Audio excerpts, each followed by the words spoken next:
Donc, nom, Simonia. prénom. Paula. C'est pas rien en 10 ans. Hein. En 10 ans, c'est pas rien, je peux vous dire. Moi, j'ai pas traîné. Hein. Alors, il peut partir. Moi aussi, je peux partir comme ça. Et il a pas envie de vivre là-bas avec moi. Moi aussi, j'ai pas envie de vivre là-bas. Non, parce que je veux dire, moi, je hais Paris, en fait. Hein. Je déteste Paris. Je hais la France. Hein. Je l'ai pas quitté pour rien.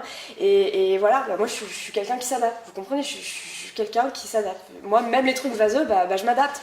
Alors.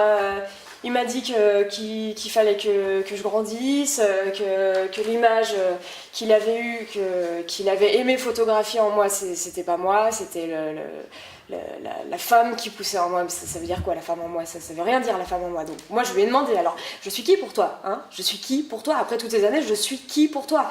Alors il me dit, toi, mais t'es une paumée, mais avec qui on a encore envie de passer la nuit, parce que c'est pas avec toutes les paumées qu'on a encore envie de passer la nuit, que la photo qu'il a faite, qu'il a fait connaître, quoi, qui était une photo de moi, hein, c'est une photo de moi, hein, que j'allais être un peu immortelle. Moi, j'en ai rien à foutre d'être immortelle. Moi, ce que je veux, c'est être mortelle, avoir le courage d'être mortelle, un peu pour voir ce que c'est d'être mortelle.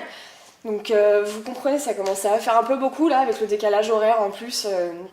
Et en plus, l'appartement qu'il a, mais faut voir, hein. Attendez, mais faut le voir pour le croire. Mais c'est immense, Il m'aurait mis dans un coin, il m'aurait mis dans un petit coin, il m'aurait même pas vu. Je veux dire, même un chien qui pue, on lui ouvre la porte, quoi. Vous avez l'air tellement ouvert avec les autres, tellement tolérant visiblement avec tout le monde, tellement respectueux, attentif, attentionné, même. Avec les enfants, mais pas seulement d'ailleurs. Moi, je vous vois comme ça avec tout le monde. Donc je vous le donne, cet enfant. Je vais très bien, hein, n'ayez pas peur. Hein. Je l'aime, cet enfant. Je l'aime vraiment. Je veux vraiment qu'il soit heureux, cet enfant. C'est pour ça que je vous le donne. Vous savez, moi je suis jeune, hein, je pourrais refaire d'autres enfants un jour. Mais pour l'instant, celui-là, je vous le donne. Avec moi, il peut pas être vraiment heureux. Parfaitement heureux, c'est impossible. Je le sais, je le vois bien. Vous savez pas ce qu'il y a dans ma tête, tout le poids qu'il y a dans ma tête. Vous me connaissez pas. Moi, j'arrive pas encore à vivre vraiment pour moi-même. Alors, j'arrive pas encore à me lever le matin, j'arrive pas encore à me coucher le soir, j'arrive pas encore à me rendre dans un supermarché pour faire des courses, j'arrive pas encore à remplir des papiers pour obtenir de l'aide alors que j'ai pas d'argent. Alors, quand je me regarde dans la glace, j'arrive pas encore à me sentir une mère. Quelqu'un avec une image pareille, c'est pas Non, possible. ça peut pas être elle.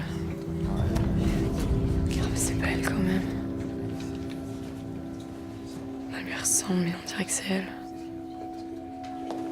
Bonjour. Bonjour. Vous la connaissez, n'est-ce pas? Mais comment il sait ça, lui? Vous semblez un peu tendu. Il faut pas vous inquiéter. Je vous accuse de rien. Putain, mais il fait flipper le mec, comment il sait ça? Merci. C'est juste que si vous savez quelque chose, il faut me le dire parce que c'est maintenant que j'en ai besoin. Il a raison, faut que je le dise. Oui, il y a eu un problème l'année dernière. Une fausse couche. Et la patiente a voulu poursuivre l'établissement. Ça s'est très mal passé. Je l'ai revue aujourd'hui. Elle s'appelle Mélodie Rival.